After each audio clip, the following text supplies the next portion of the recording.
Hello and good day. So I will be in Charlotte, North Carolina on January the 8th. So if anyone needs any help while I'm in the area, just reach out to me. My information will be at the bottom of this video, and you can DM me, or you can also email me as well. And if you're not following me on YouTube, you can follow me on YouTube. All right, moving into my story for today.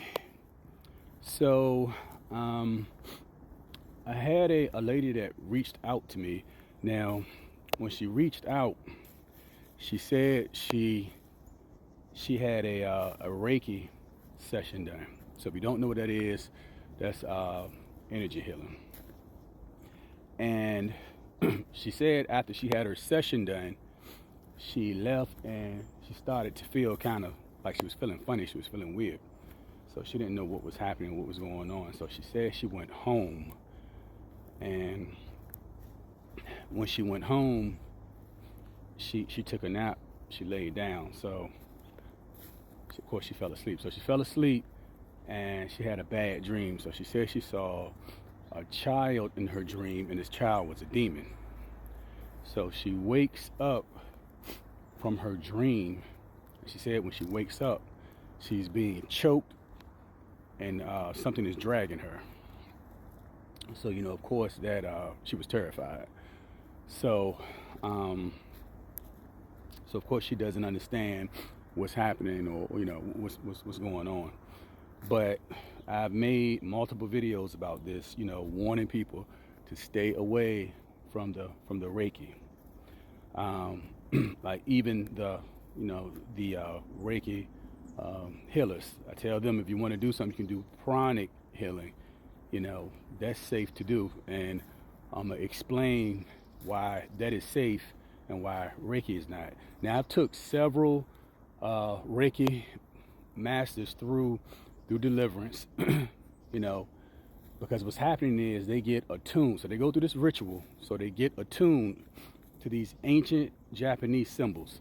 The problem is the symbols are pagan symbols, so these are demonic symbols that they are being attuned to. So when I say attuned, they are being aligned. These symbols are being like synced to them spiritually. So these symbols are attached to them. So when they're healing people, they're using these symbols. So I guess they're using their intent and they're using these symbols. So that's a problem because they go through that ritual and and different things attached to them. Then when they have clients come in and they place their hands on their clients, then what they have in them transfers to the client. Now the thing about this, even if they had clients coming, and let's just say that they didn't do any type of rituals or any attunement, they can also pick up things from the clients because you're placing your hands on them and you're doing this work. So now the difference is with the pranic healing, you don't have to go through any rituals. This is another form of energy healing, but again, it's safe. There are no rituals. There are no symbols, no attunement, none of that. There's none of that at all. You don't have to touch anybody.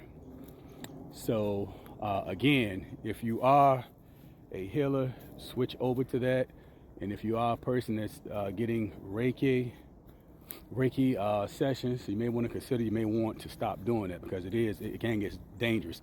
I've had a couple people. I had one guy that had a Reiki session done. He came home and he said he felt like he started to lose his mind. He took all of his clothes off and ran outside, and they put him in a psych ward. And now he has a spirit of bipolar schizophrenia. Again, several Reiki masters that different things have entered their bodies.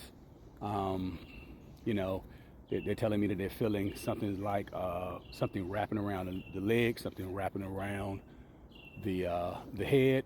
And then the problem is they go to multiple healers.